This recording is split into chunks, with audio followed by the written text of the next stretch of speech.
Hello and welcome to Scran, the podcast passionate about the Scottish food and drink scene. I'm your host, Rosalind Erskine, and on this episode we're talking all about pies. Love 'em or hate 'em, pies are omnipresent in Scotland, and I wanted to find out more about our relationship with the humble pie and how this has changed through the years. My first stop had to be Boghall Butchers, winners of the Melton Mowbray Pie of Pies at the British Pie Awards last year. I went along and met with owner Paul Boyle and his daughter Mariesha Boyle to find out more about the family business, how they go about developing their award-winning pies, and what's on the cards for this year's competition. And by the way, I think this is the busiest Butchers I've ever been in. The door never stopped the whole time I was there. The shop was developed just for this community at the start of it, so we feel that our customers need to be part of it. Then I turned to friend of Scran, food historian Peter Gilchrist of social media Tenement Kitchen fame. Peter talks to me about the history of pies, our relationship with them, their evolution and how they're very much part of our food culture, which basically leaves us all wanting a pie. Before that, really, it was a slow evolution of people realising that the meat and poultry and whatever else you could squeeze into a pie could be made far more delicious if what you were eating it from was also delicious in itself. Hello both, thank you very much for letting us into your busy shop and busy kitchen. Paul, do you want to just give us a kind of potted history of the business? The business was started by my mother and father in 1975. I came along just maybe about 2 years after that. We had our anniversary, the 50th anniversary, the year that just this passed. It's been certainly a whirlwind year because last year, just at this time last year, we were the supreme champions in Melton Mowbray, and it just so happened it was our 50th anniversary of the shop too, so great celebrations, really is. You're known for your pies. We've come through to the back here, we've seen all your pies. How did that kind of start off and develop into what it is now? Started off when my father started, it was mostly butcher meat, but this is quite a young community out here, and we started doing a few pies until it built up, and it built up until we were doing as many pies and savouries as we were doing red meat.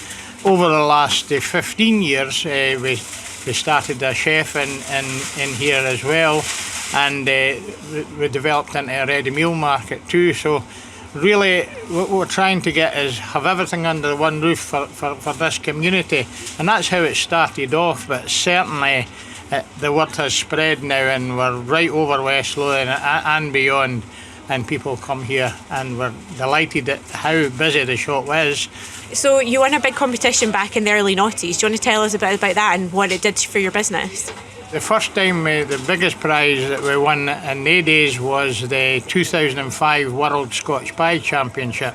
We won it then, and that's really what made our shop. Then we went from a staff of 4 to a staff of 8 to 10 people working for us. And it caused a huge impact on our business when we won that competition. We kept on going, we got the bug for competitions, we won many more competitions along that time, and then in 2009 we won the World Championship for a second time. They were traditional Scotch pies. That's really what the competition was about.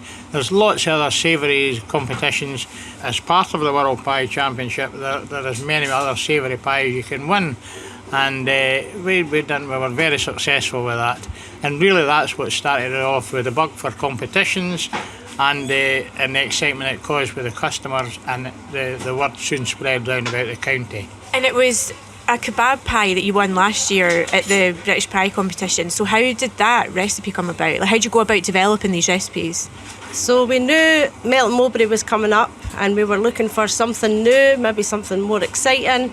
So we thought, right, let's see what we can make. And we tried it, we done a few tests, we did a few special recipes, and then we eventually finessed it with our own blended seasoning, some different chilli sauces. We worked on it and kept doing it until we went down to March, down to Melton Mowbray, and we won the Supreme Champion with it. So it's our own our own recipe, and it's our own blend of the chilli sauce.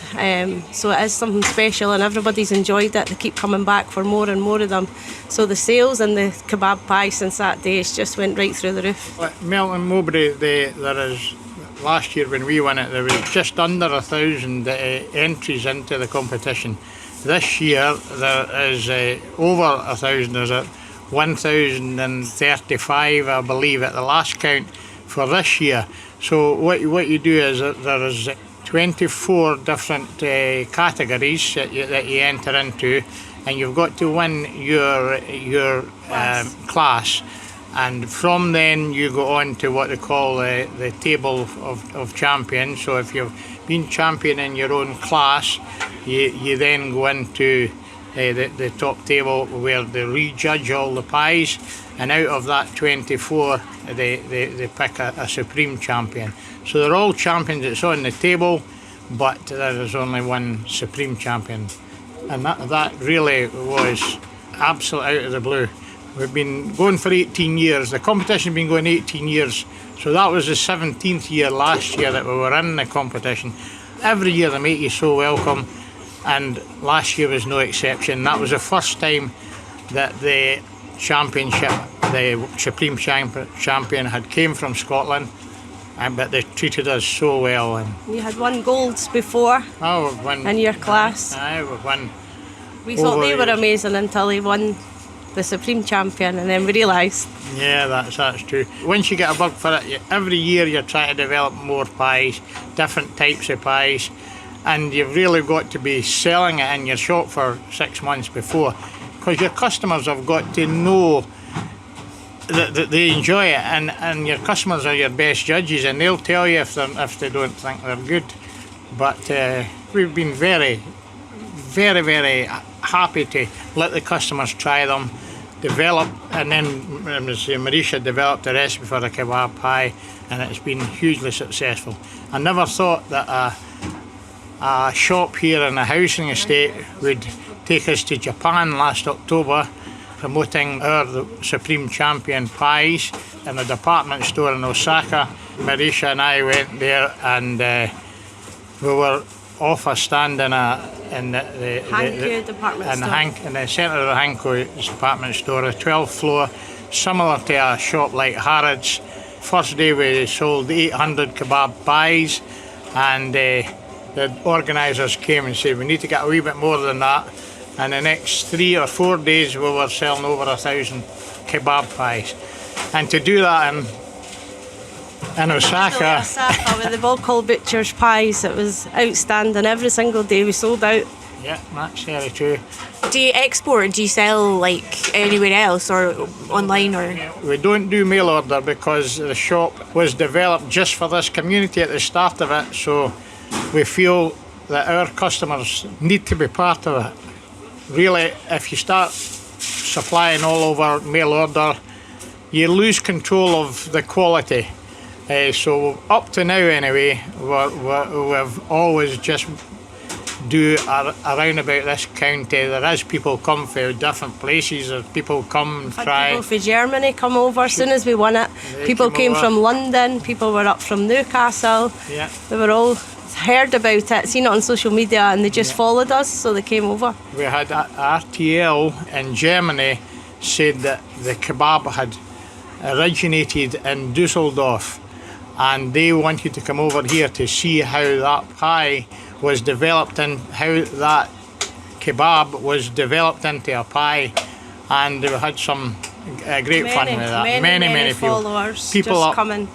There is people out there, and there's people that come and test your pies and then put a report on social media about it. We've had that several times now, and it's really been a hugely successful year for us. Followers have been coming. We wouldn't have had this chance if it hadn't been for the British Pie Awards in Melton Mowbray. And really, Melton Mowbray will have this year over 1,000 entries, but some of them are massive companies. So it goes to show that a small business, like a relatively small business like this, can have the same chance as one of the multi businesses. So And I think that's what I like about it, and how fair it is that a sole proprietor like we are can take on Marks and Spencers and Tesco's and Morrison's and come away with the Supreme Champion. It was just a great feeling. It's been a very eventful year. What are you going to present this year, and how did you develop that recipe? We're going forward. We're making a specialised, it's a chicken shawarma pie. We're doing it in a deep filled casing, and we're working on the recipe. We've been doing it for quite a few weeks now, just trying to finesse it and get it all perfect for going down. The customers are enjoying it. We've been selling it here in the shop for a good few weeks now, and they like something exciting, so we're just trying to work on that and get it just perfect. So it seems to be there now, so we're hoping for the best, and we're taking it down with us. With many other pies, there's lots of categories, and we're taking them all down with us, but some of them are a secret and some of them are just keeping it exciting. But the main one we've been working on is our shawarma pie, and of course we're going with the kebab pie as well. Myself and my wife will be taking the entries down on Monday morning. They go into it's a church in the centre of Melton, Mowbray, where all the entrants get taken to. It'll be judged on the Wednesday, and then they always have a presentation on the Friday of that week, which is also in the church, and where nobody knows the results until that last day. Quite an exciting week. Lots of people try and do interviews. We're also putting in Bramley apple pie in this year. That's an old favourite, but it's a favourite of them down there. They really like a Bramley pie. Will we have a look at what's on the shelves? Yes, you're welcome to. It's the most amount of pies I've ever seen. So we have a lasagna pie, we have the chilli pie, pulled pork pie. The most popular at the moment, we do the kebab pie and our Scotch pie, steak and gravy. They're all the firm favourites. We also do a haggis pie, so that's quite a good favourite here. We do that also with mashed potato and turnip over the top. A traditional favourite is the curry pie. A lot of younger people love the curry pies. So is your main business pies, or do people come in here for everything? Because we're also standing right next to like a bakery, which I wasn't expecting either. Yeah, I would say it's a 50-50 blend. So mostly, depends on the time of the day, but from first thing in the morning, the meat counter's always very busy. So we've got a fine produce here. There is a big array of different ready-to-cook foods, or we have the ready meals over here in another cabinet. That's quite a big part of our day. So the pies, that I would say that's 50% of how we go here. Over here is our fresh cream and delicacies here and the desserts, and they're very popular, especially over a Thursday, Friday, Saturday. Most people, they come for the fresh meats, but they like to leave with desserts. It's a pulling counter. Everybody heads to this one, and they love the strawberry tarts, and we love our own crumbles. And so it's amazing. There's there's brightly coloured kind of sponge cakes at the front, fancies. We've got a walnut whipped cheesecake, a tablet, and our strawberry tarts are to die for. Everybody loves them. So it's fresh cream, strawberries, and then a pipe and jelly over the top. But it's a nice short crust pastry on the bottom. So they're our most popular cake, I would say. People come from afar for them. The biggest problem now is what cakes and what pies are we going to go away with? Do you have a favourite? I would say the Scotch pie is my favourite, and second to that, very close, is the kebab pie now. Yeah, Scotch pie was always a firm favourite, but you've got to modernise your taste buds too, and the kebab pie is what everybody's looking for. We sell dozens and dozens of them a day now, as we do Scotch pies. But traditional bridies is very popular as well. Pastry products, steak bakes we do. A lot of different fillings in our pies. We're developing every 2 or 3 weeks something different coming in. The family steak pie, that's a firm weekend favourite for lots of families. So when it's special occasions, they flock here, and they get, especially Christmas and New Year, they wait outside in lines for queues for first thing in the morning. Yeah, a large steak pie, I can imagine that is a really popular. And you've also got, like you say, your apple pie up there. There's just everything. And how does it feel to be taking over the business down the line? I think you're going to be really busy. Yeah, definitely, I think so. Moving forward, so I've done 30 years now, so I've got another 20 or more to do to catch up with Dad. So that's his 50th year this year. So hopefully we'll be carrying on the way the business just now and keeping it going just exactly the same. Oh, that was lovely. Thank you very much. And so thank you so much for having us when it's so busy. And good luck with your competition. Yes, that's no bother. Yes, we're really looking forward to it, and it was really nice that you take time to come along. Thank you very much. That's no bother at all. I'm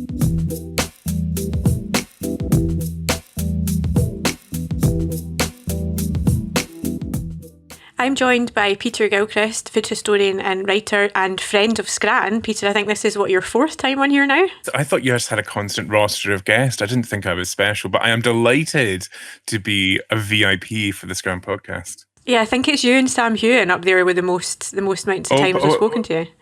If me and Sam Hewen have anything in common, it's this podcast, because there's nothing else.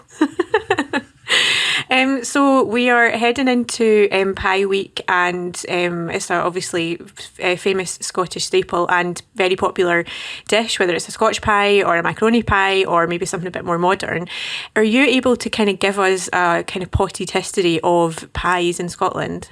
Yeah, a potted history of pies. Wonderful, wonderful alliteration. Yeah, so I think the story of pies, I think, is generally known, which is that originally pie pastry started out as a very kind of like a hard tack. It was just kind of flour and water, and they created kind of essentially traveling plates for people. And that was the origin. It was the pastry wasn't really developed.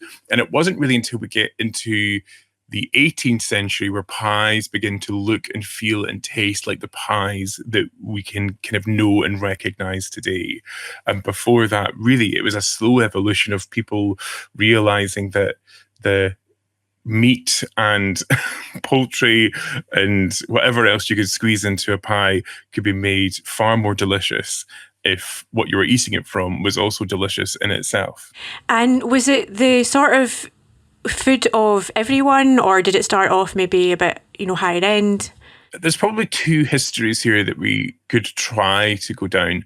So I think pies really made a name for themselves in like medieval courts, where you have kind of like entire swans and things encased in a pastry, and a cow that's got a chicken inside, that's got a fowl inside, that's got those sorts of things with legs hanging out of it. These big works of art really drew attention to the art of the pie. But you can also see that like in lots of more kind of less grand kitchens, and probably when you get down to things like a cottage croft, people are making essentially like rough puff slightly earlier as well. So they're combining fats, so like lard, animal dripping, butter with flour. And it's probably quite close to like kind of what we would assume like kind of dumplings and things are today. It was that kind of addition to a menu that would help to eke things out. But I would definitely say that like when we talk about pie culture, it's definitely there's a far greater association with the South and in London, where you had kind of like famous medieval pie makers who had really developed that like the street food side of pies, that then that culture did slowly evolve and come up to Scotland. But I would say when we're talking about in this country, we're looking at like what our farmers could make, which was like beef and game and things like this, fish as well. And that just kind of led itself kind of slowly, gradually kind of become into the meat pie. And it's got a really, really like long storied history then, like especially if you think of like the Scotch pie, which the ingredients of which even now are probably cheaper than maybe like a steak pie or something. Is that right? Yeah, I mean, obviously, Scotch pie really, it started out as mutton, which isn't a surprise for Scotland. I would say that the West Coast has probably always been, and probably Northeast as well, has always had a greater association with steak pie, because that's what's on the fields in front of you. And we can probably see that kind of over the last century, combinations of beef and mutton have kind of slowly creeped into the Scotch pie. And now I think you'll find most Scotch pies the majority of them will be beef. Mm-hmm. And so when you talk about the pies of the royal court and, things, legs and things coming out of them, that just made me think of Desperate Dan with the horns. Yeah. So like the pies have even made their way into like our popular culture. Yeah, but I mean, like pies, the Scottish history of pies is very difficult to separate from British history of pies. And there's far more kind of work that's been done in championing the pie as a sort of like British staple. And I think if you think about the time when these comic books were being written and these references are being made, you're not far away from like empire exhibitions. You're not far away from people feeling like they're part of British identity. And, like Scottish people, there was a moment of pride of being associated with this kind of big empire. And so, yeah, having pies as part of our comic book heroes isn't surprising in that sense. And we definitely have created our own kind of microcosm of culture in the last, I'll probably say, 2 centuries, as we've begun to experiment with fillings and make some truly unique Scottish pie heroes. Like the macaroni pie, which is my favourite. Exactly. I mean, we've had macaroni pie since the 1800s. So it didn't start out as a mac and cheese pie. I think the 1880s, we have kind of lots of recipes that begin to enter into British newspapers, Scottish newspapers, sorry, which are kind of recipes which are macaroni, and then perhaps you might have a white sauce, or sometimes covered with cheese. Lots of the time covered with mutton, different whatever meat was in season. There is a macaroni fish pie as well, when the kind of late 1890s in Edinburgh. So it's definitely, I think we have a very short memory when it comes to food history, and we feel like the things that we grew up eating in our childhood, well, that must be from the 90s, that must be from the 80s, or our parents, when they heard that their grandparents saw an orange for the first time, they thought, well, we never had those ingredients in this country before. But actually, we've been enjoying chicken pies and Scotch pies, macaroni pies for centuries. Nothing's new. Yeah. And what about the football pie? So is that just been like the pie's already there, you're at the football, it's cold, it's something to eat, it's easy to transport. So like the history between football and pies, it was a Rangers chairman. You're going to have to forgive me. I did have his name at the top of my head. I did a football podcast a few weeks ago. Surprising, I know. The development of pies really belongs to, pie and Bovril belongs to Rangers, really. It was at this time where football was being formalised at the end of the Victorian era. And you have to begin to pay players year-round. You have to develop a really strong business case to keep your football ground funded. And what the chairmans realised was that people needed to have, people were already having an emotional connection to football. And if they wanted people to have an allegiance with them, they had to really invest in them and a sense of well-being. You get that a lot when you have success and money in the late Victorian era. People build themselves statues or create well-being programs for the poor communities. And so they began to sell Bovril that was the first thing they began to sell, which was actually about trying to be like a kind of a flu, a protect against catching a cold, because they thought you would catch a cold from being outside. But it was like, keep yourself warm and enjoy the match. And then they began to sell pies along with that, very cheap pies. It was, pies have always been really a working person's food. Part of the kind of the creation of pies is about the fact that you have to be able to pick it up and walk somewhere and eat it. That's generally quite improper if you're someone who lives in a big house. Pies, the hand pies, have always belonged to the working class people. And so they recognised that they would be happy to eat that. It would be a cost-effective and efficient meal that hopefully, if people were also drinking, would sober them up and put off a brawl if they were on the losing side. Which is potentially still a problem today. I mean, I have not been into a football ground in a number of years, but maybe one of the clubs will hire me to come into a history of football food, and I'll throw myself back in. Well, that would be good. If we take it a bit more up to date, so we're heading into pie competition, and there's a few Scottish people up there to win an award. And last year it was a kebab pie that won. Mm-hmm. So at what point are we seeing people becoming a bit more creative? We still get our traditional ones, but then you've got We Cook with their fishwives pie, and then you've got this kebab pie, and all these different sort of modern takes on the tradition. Has that been in the last 10, 15 years, or is that a bit longer? I mean, the first advertisement we have for a chicken tikka pie is in 2002.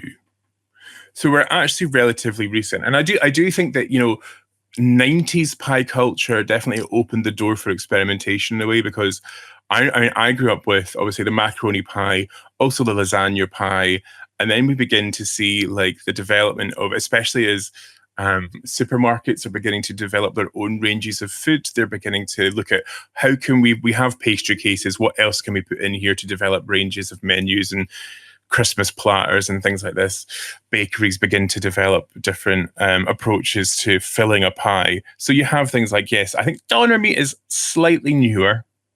I haven't found a great deal of references to that past the last 10 years, but definitely we begin to see like curry enters into pies. We're beginning to see like topped fish pies. I think in this country, I'll speak for this country, I think there's definitely something around when new cultures come to Scotland. We're very open to their food because we have enjoyed high streets filled with the eateries of immigrants who have introduced us to flavours from all over the world. I would say in Scotland, we're very open to trying new things, but sometimes putting it in a recognisable packaging, like a hot water crust pastry, can make it easier culturally to digest, but it also allows us to experiment with food that we might need a little bit of a push to try. So there's some great kind of African like fillings that I'm seeing coming in, like North African, East African fillings that are coming into pies. I'm seeing lots of really great Middle Eastern recipes that are now making their way in. Like there's some really exciting things happening. But I think it's because if we can put it in a recognizable packaging, in a recognizable container, we can be a bit bolder with our experimentation. Yeah, exactly. And there's also the whole, it's gone from like the Scotch pie, something that's like quite affordable and like you say had been for the masses, to these quite artisan, I'm thinking of like Jarvis pickle pies, they're amazing, or We Cook pies. Yeah. They're probably more, they're like an artisan thing now rather than, something that's maybe a couple of pounds from your local butcher. Yeah. And like I will always say like a pie from a butcher tends to mean that you have local meat. The pastry cases are probably, if there's not a lot of butchers are making their own pastry cases, a lot of them are buying them in, but they're from Scotland. You're getting high quality product at cheap and efficient pricing. The butchers maybe aren't the hotbed of innovation, and that's where we have like Jarvis Pickle, we have high street bakeries, there's a fantastic the Ayrshire Farmers Market in Paisley. They have a pie company that comes along. Apologies, I don't remember the name of the pie, but they have about 15 different pies, and they have queues for dozens at any given moment in the morning because they're into a pie. Yeah, we're still into a pie. Why do you think that is? Do you think it's just because it's such an old thing that we feel like is very much part of our culture, even though it's not traditionally Scottish, as you say? I mean, traditionally Scottish. I think if you ate it, your parents ate it, and your grandparents ate it, then that's our real frame of reference for what is Scottish. I would say that eating a pie is a familiar action.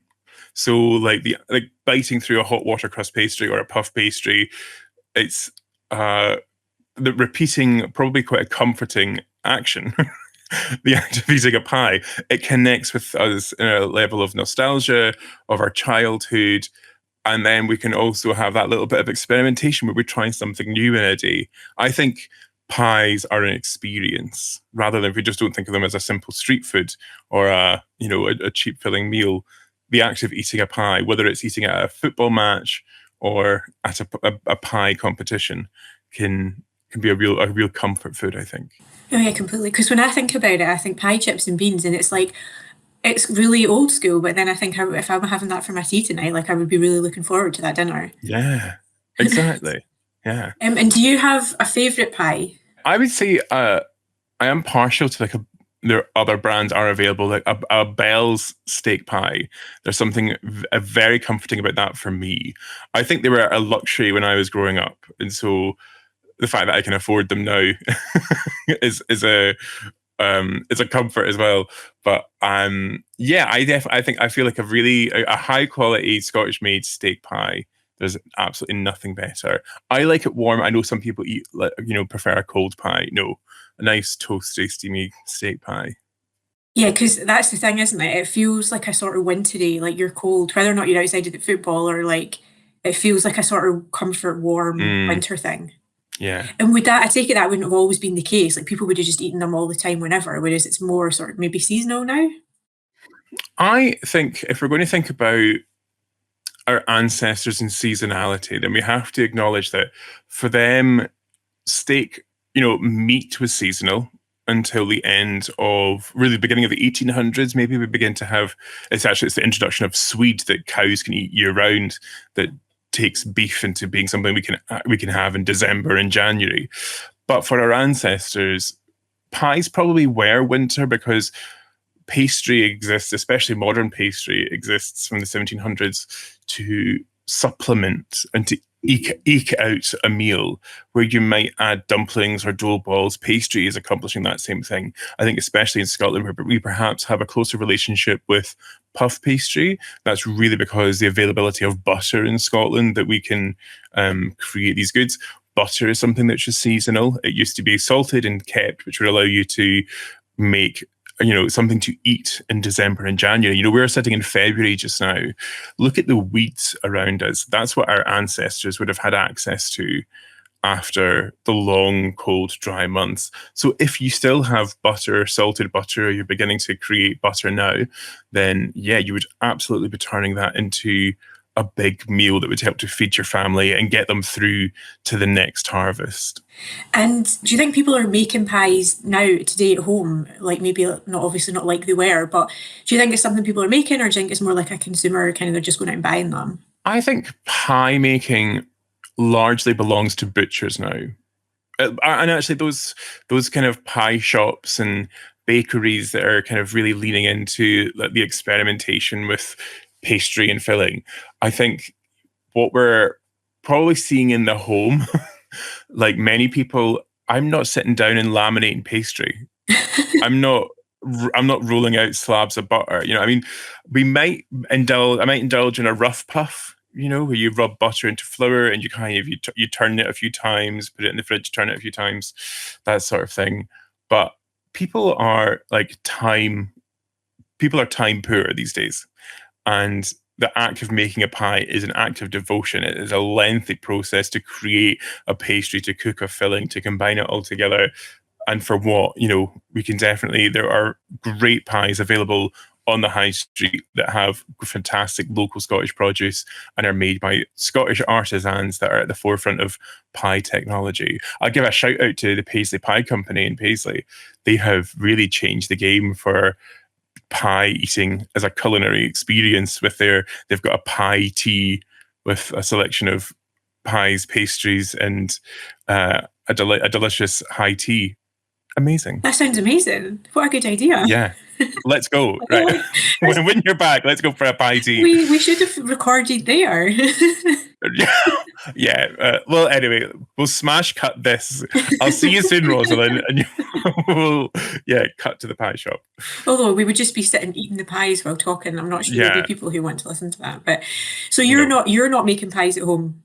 No, I did a bit of work at Christmas there, looking at the history of kind of ration food, and I had to make a wartime steak pie, and I made probably the first pastry I've made in probably 3 years. I did enjoy the process. It was a rough puff.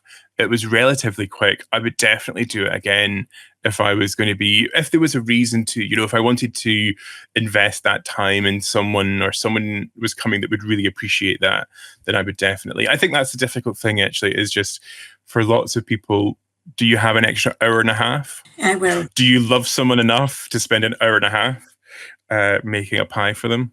No, with my experience, one, I don't really know how to make pastry. I would buy the pastry, and then it just doesn't ever taste as good as the stuff you can get from the bakers or the butchers or whoever. It's just not as good. Yeah. No, and definitely, I think especially when it's next to a butcher or a baker, and because this is what's also really interesting about kind of pies and our high street, bakers and butchers, that lots of them have been there for generations, or have learned from butchers who have been there for generations. So the recipes they're cooking from have been developed over hundreds of years. And that's unique in itself, but also that's what you're competing with when you're looking up a recipe on good food for a rough puff pastry. You're competing with 200 years of butchers and bakers teaching each other to create the very best pie, the very best filling. And that's exactly why we should support it, because otherwise that just disappears. Yeah, and it is an art. And in the same way, in all arts, there are people today who are in Michelin star restaurants who are creating filled jelly, terrine, porky, 2-foot tall pastry things. And then there are the people at home learning today to make a rough puff. Art exists in the streets and in the galleries. And as long as we can keep feeding each other and being inspired by the great pastry makers and finding the time and the inspiration at home to try something new, I think we can keep it alive for the next generation. Well, that's it's been really nice to see you, Peter. Thank you for your time, and you've made me really want a pie now, even though it's first thing in the morning. I know, I'm desperate for a pie. We need to get that pie to you. We'll see you there. I'll see you there. Thank you. I'm very pleased to say that Boghall Butchers did win in its category, but alas, no Pie of Pies title this year. But I can report, having tried the pies and desserts, they are top class in my book. Thanks to Paul, Mariesha and Peter for being my guests on this episode, and thanks to you too for listening. Please remember to rate, review and subscribe so you never miss an episode of Scran. Scran is co-produced and hosted by me, Rosalind Erskine, and co-produced, edited and mixed by Kelly Crichton.